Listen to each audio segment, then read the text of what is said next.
this evening, and I hope you're in the mood to get spooked. Now tonight I've got a particularly creepy paranormal story for you guys, and this story was sent to me by a subscriber named Josh. Now Josh is also a writer, so this story is not only true, not only terrifying, but also incredibly well written. So I hope you guys enjoy this one. Now with that being said, and of course, without any further ado, let's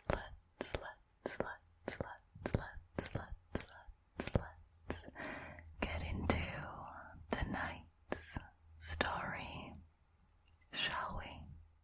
So, like I said, this story was sent to us by Josh, and it is called The Stockroom Ghost. One aspect that always fascinates me about true ghost stories is how people live in haunted places for so long. In most cases, encounters are spread out over months or even years. In other situations, the occupants don't always communicate their experiences, thus leaving the story to be pieced together years later. My story is similar. I call this story The Stockroom Ghost, even though the experiences I'm about to relate took place all throughout the department store I used to work at. Whenever anyone talked about the ghost, we always said it lived in the upstairs stockroom. I believe that there are still people who are skeptical about the existence of a ghost, yet after collecting all the stories I have, I'm convinced the store is indeed haunted. The department store I worked in was located in a local mall. This particular store owned 2 buildings and separated the men's and women's stores. From the outside, it looked as though the 2 stores were connected. They were in fact on opposite ends of the mall, which inevitably caused a lot of confusion for customers. I worked in the men's store, specifically in the young men's department. The clothing was located on the first floor. This floor had a total of 5 stockrooms, all relatively small aside from one big one. Now, stockrooms are creepy in general, but I didn't mind using them for a quick breather in between customers. Upstairs was a home store, which sold kitchenware and appliances along with bedding and towels. Now, the upstairs stockrooms were an entirely different matter. I first heard about the ghost from my upstairs friend, Rick. Rick was this eccentric older gentleman who worked in the kitchen appliance department. Now, at the time, I was in college, and most of the regulars who worked upstairs were a good 20 years older than me. I became friends with Rick because a co-worker downstairs had informed me that Rick had some true encounters with aliens. It should be noted that alien stories are somewhat common where I live. Rick gladly shared his video footage and told me his stories. During one of our chats, he casually mentioned that there was a ghost in the upstairs stockroom. Now, I've always been a curious person when it comes to true encounters of anything paranormal or remotely strange, but I don't go out of my way to experience them firsthand. In fact, I prefer not to. This leads us to the difference between Rick and I. He actively went out of his way to experience stuff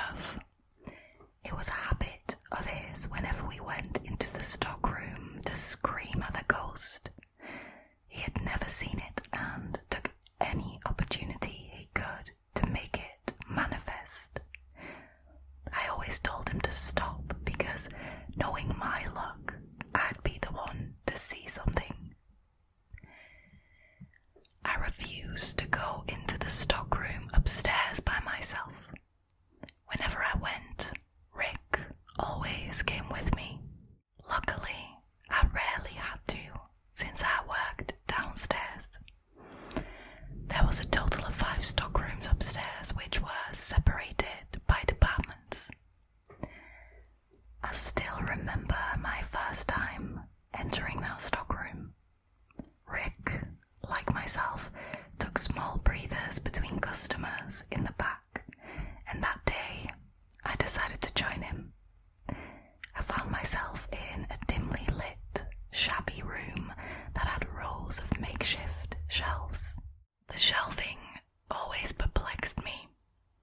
They were meant to house heavy boxes of various kitchen appliances, yet they were built so poorly compared to the downstairs. It was as if they were an afterthought and then forgotten. To the left, I could hear the sound of the merchandising team, but all that could be seen was a dark hallway. "How big is this stockroom?" I asked Rick. "Is this your first time back here?" he asked, and I nodded. Well, it goes around the whole back area of the building. Come on, I'll show you." It was at this moment that I learned that all 5 stockrooms upstairs were connected. You could walk from one end of the store right to the other. It was like a giant backroom maze. Almost all the areas were dimly lit. The layout of the stockroom was just so bizarre. The floor curved in odd angles with hidden little areas of shelves, sometimes illuminated by just a single light bulb. Now, there were gapped areas that would then drop off suddenly into metal flooring, and it was in one of these places that we came to a pitched black hallway. The only light was coming from either end of the corridor. I felt my stomach drop and almost told Rick I didn't want to go any further, yet I knew that he would only laugh at me for being scared, so we proceeded into the abyss. In the darkest part of the hall, we passed an empty doorway. As I peered inside, I could just about make out the shadowy outline of a sink. There were rusty, old fixtures all thrown haphazardly inside. My mind instantly thought of a dank murder den. "This is the old kitchen from the restaurant," Rick said matter-of-factly. "The restaurant?" "Yeah. Since this is a high-end store, there used to be restaurants upstairs in both the men's and the women's stores." I looked one more time into the pitched black room and felt as if someone were peering back at me. The stockroom twisted a few more times before coming out into the wide warehouse room where the freight elevator was located. I felt a breath of fresh air at the brightness of this area. Rick then led me back through to his stockroom, and we then explored the other side. Now, to be honest with you, it was much the same. The stockroom twisted and turned through strange areas full of shelving. Then the hallway began to narrow. The lighting grew brighter, and before I knew it, we were dumped out into a quiet area where the shelves were more organized. They were full of towels and bedding. Rick pointed to a small corner where the walls came together in a point. That's where people apparently have seen the ghost.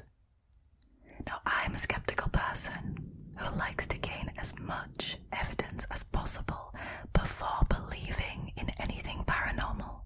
As such, I wasn't fully convinced about Rick's alien encounters nor of the existence of a ghost upstairs. Rick, while a very nice man and a good friend, was quick to believe in these types of stories. I decided to ask around, and surprisingly, the ghost was quite well known. A middle-aged lady named Mattie, who worked in the bedding and towel section, told me she had seen the ghost many times. Mattie was a tall, slim lady with a husky voice and was always quick to speak her mind. Like Rick, she was quite eccentric, and most of the upstairs employees had written her off as being rather batty. "Has Matty been telling you one of his stories again?" she'd say when I asked around about the ghost. I found it quite ironic that on her own, Matty had no problem dropping little stories about the ghost or other strange things, but when directly asked, she seemed almost dismissive or hesitant.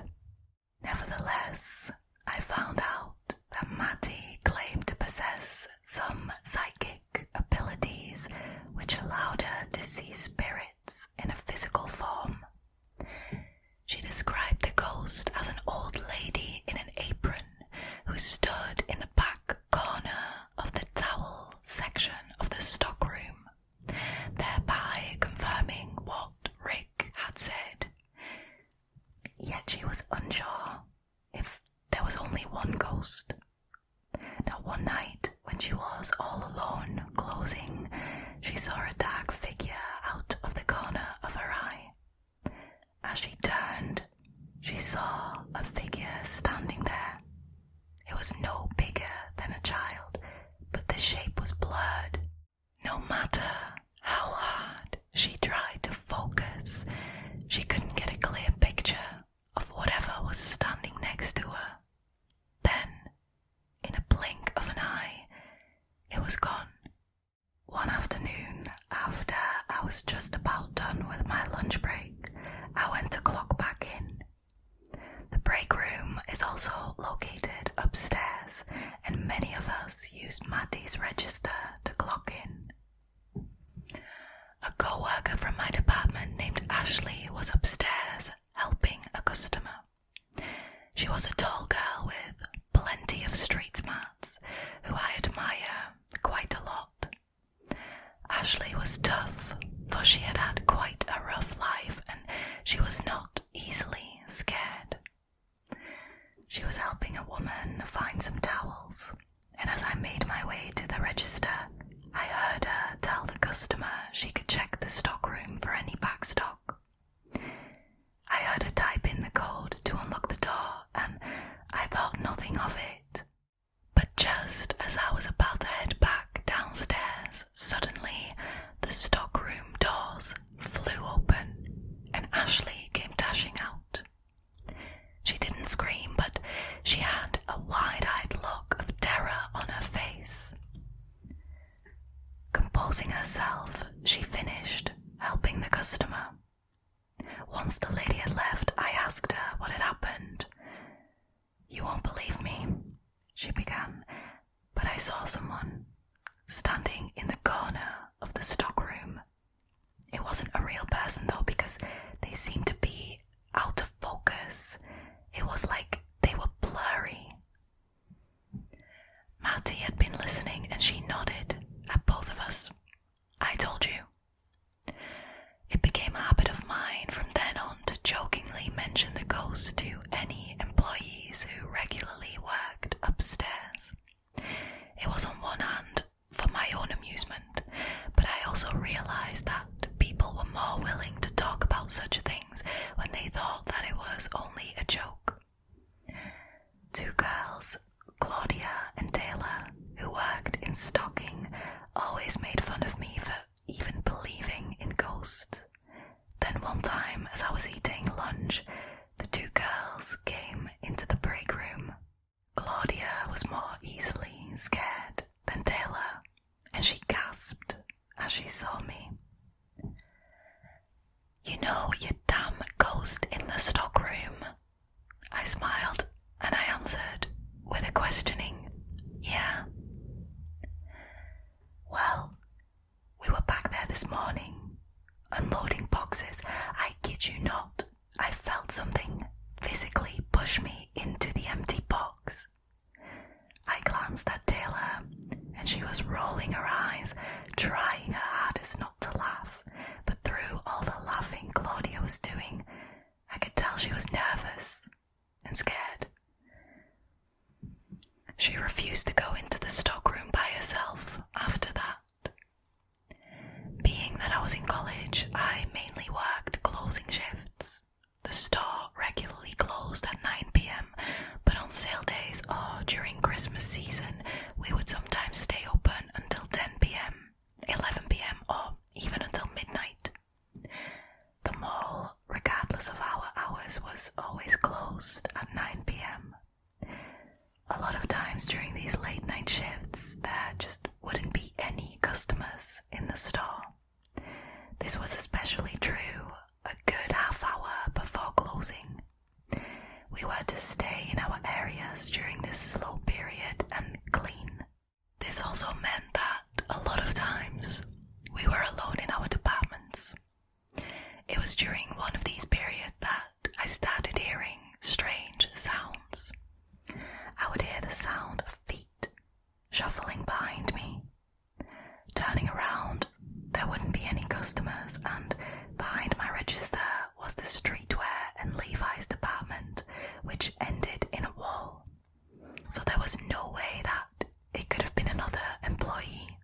Then I would hear the click, click, click, click, click, click, click of hangers being moved, like someone was shopping directly behind me. Sometimes I'd hear the sound of one of my fitting room doors slamming and locking. Wanting to keep track of how many customers were in my area, I would take the time to go check the fitting room, only to find there was no one there. During my opening shifts, I took the initiative of talking to the Levi's representative.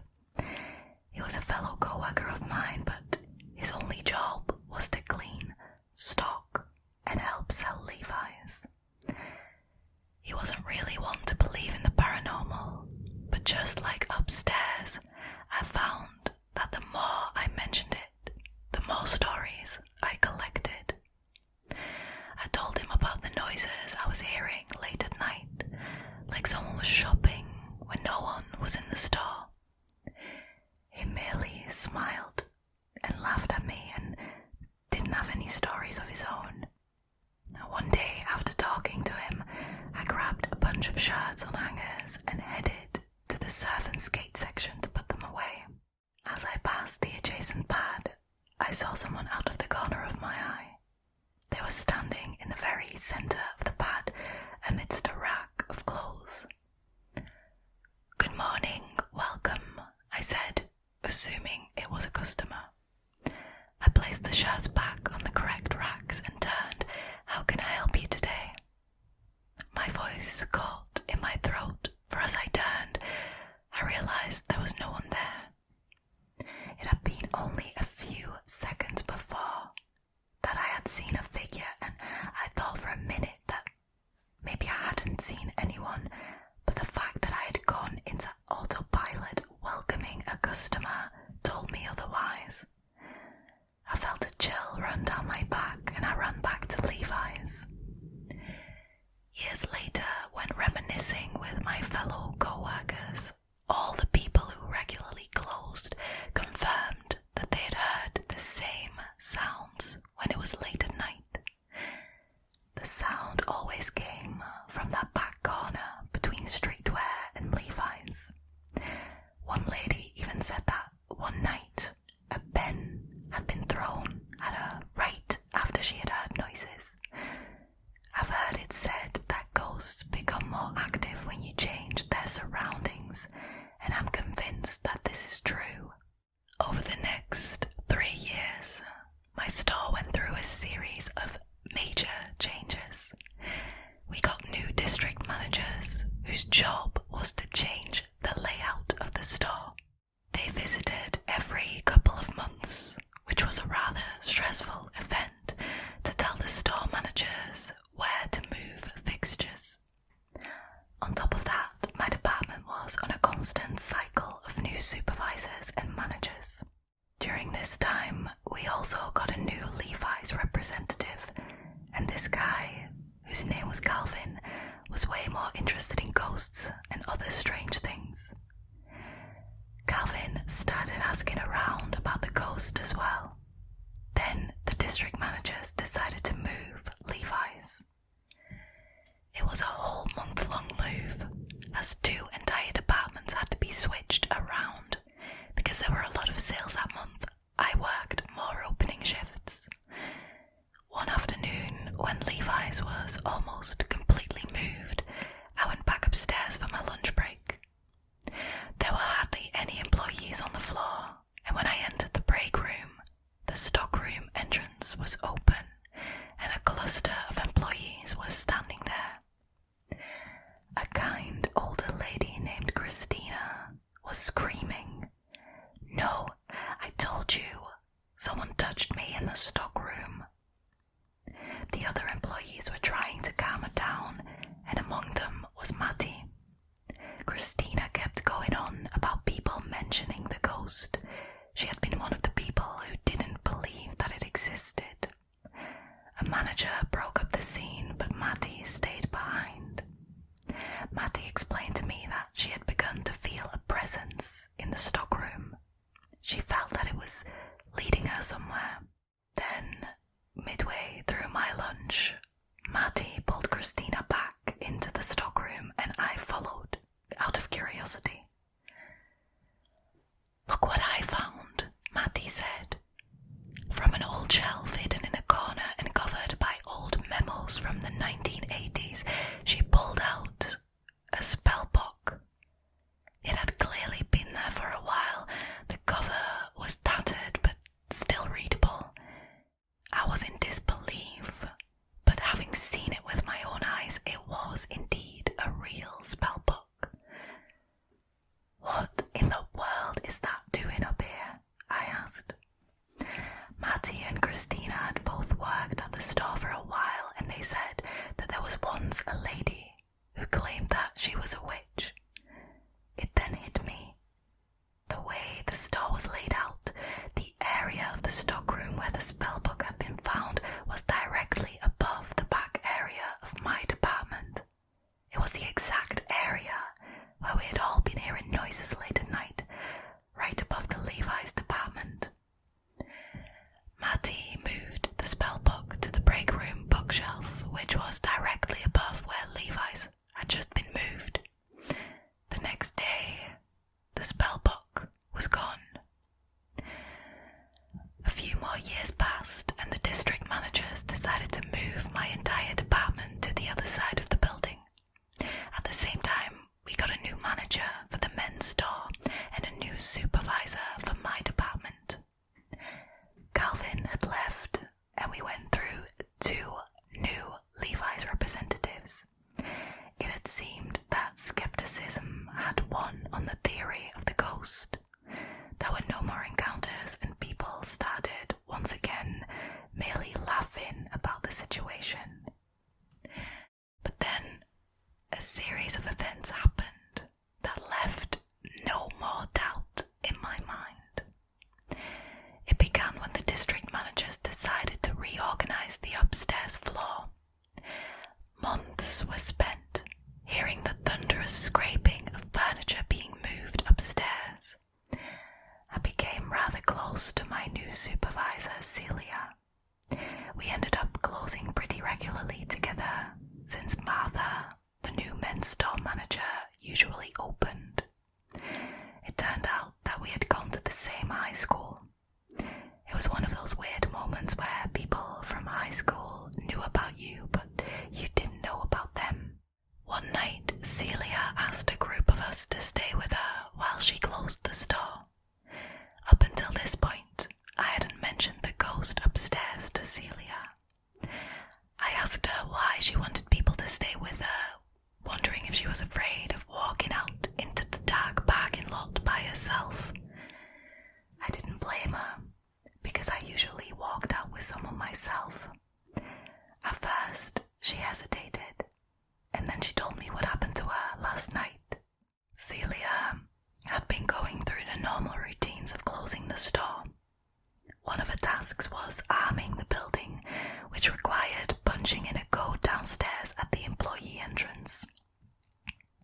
The employee entrance was a dingy hallway with the security office door to the right, a hallway that led to the main floor, and a metal staircase that led up to the back area of the second floor. The closing manager had to wait to hear 3 beeps and make sure the lights turned off before they could leave. If something is amiss in the store, the keypad tells you what exactly is malfunctioning. Celia typed in the code, and the keypad told her that the upstairs motion sensor was detecting movement. So she headed back upstairs, taking the metal staircase. This particular sensor was located right in front of the down escalator. Merchandisers had made the decision to place racks of merchandise near the escalators in hopes that customers would see them as they were going downstairs. Celia stood next to these racks and began waving at the sensor in hopes of resetting it, when suddenly the rack of merchandise was pushed towards her. She jumped back and stood there for a moment, completely stunned. Then the rack shook as if it was about to be pushed again. Quickly she ran back downstairs and called Martha to come down and help her finish closing the store. She stood outside until Martha arrived. I told Celia about the stories I'd heard and experienced with the ghost. She believed in ghosts, but Martha, on the other hand, was very skeptical about the paranormal. Martha took the closing shifts for a good couple of weeks, and even though she didn't fully believe in the ghost, she still asked people to stay with her while closing. After hearing Celia's story, I refused to do it. I did not want to experience something that extreme. However, there was a guy who worked in the suits department named Juan, who was as skeptical as Martha. He had no problem staying with her. That night, as they went to arm the building, the keypad notified them that the loading dock security door was open. No matter how many times they tried to shut and lock the door, the building just would not arm. Martha called maintenance and put in a work order to fix the door. She then called the security manager, and together her and Juan sat upon the metal staircase to wait. As they talked, the upstairs door creaked open. It echoed through the hallway, and they both fell silent when they heard it. Then they clearly heard the loud boom, boom, boom, boom of footsteps. Someone was slowly descending the metal stairs. Both of them jumped and looked up at the stairwell. Martha pounded her feet upon the steps to make her presence known. In a rapid succession of noise, the footsteps clambered back up the stairs. The door was swung open, and then it was loudly slammed. As if someone was in a fitful rage, Martha and Juan clearly heard a series of doors being violently closed upstairs. Security arrived, and Martha told them what they had heard. Suspecting there was an intruder, they quickly checked the cameras. Yet as they replayed the footage, no one was there. The only thing that had been caught on camera was Martha and Juan jumping and looking up at the stairs. Now the next day, when Martha and Juan relayed the story to Celia and I, they were both completely shook up. face as he told me what happened. He was absolutely terrified. After that, Martha and Celia made it mandatory for all of the closers to stay until the store was armed. I hated those nights. We all stood at the bottom of the stairwell, holding our breaths and waiting for the 3 beeps of the keypad. Even though there was some relief when the lights went out, I couldn't help listening expectantly for the sound of footsteps coming down the stairs.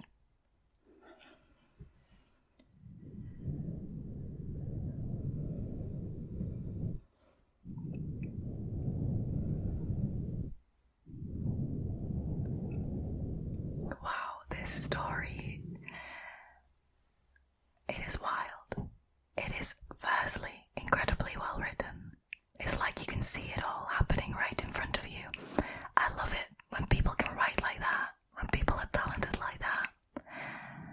But the fact that all of these stories, all of these little experiences actually happened, and then almost everyone in that store was skeptical until piece by piece they puzzled together this story of this stockroom ghost, and people, weren't so sure anymore that the ghost wasn't real, that it was just a figment of people's imaginations, that it was made up as a joke.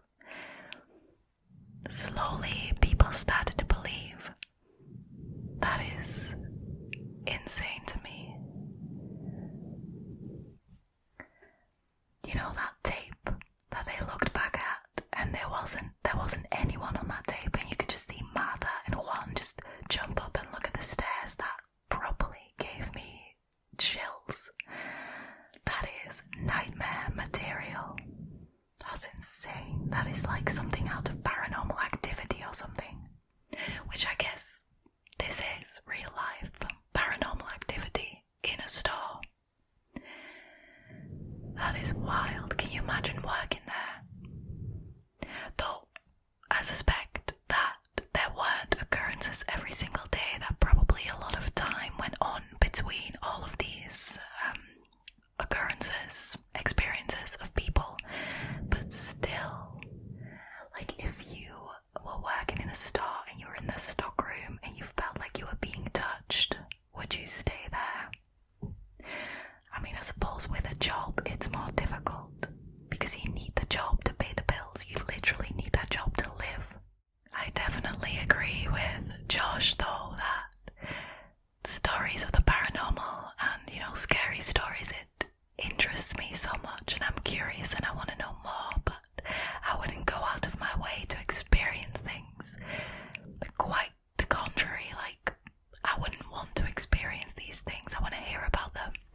But I don't think I would cope well if a rack of merchandise was literally thrown at me by an unseen force. I don't think I would cope with that very well. Now, of course, I want to thank Josh so much for writing this story, writing out all of the experiences that you had, and for sharing your experiences with the channel. So thank you so much, Josh. I of course also want to thank you guys for choosing to hang out with me again tonight. I hope I will see you for next week's video. Now though, all there is left for me to do is to wish you a very, very, very, very, very, very, very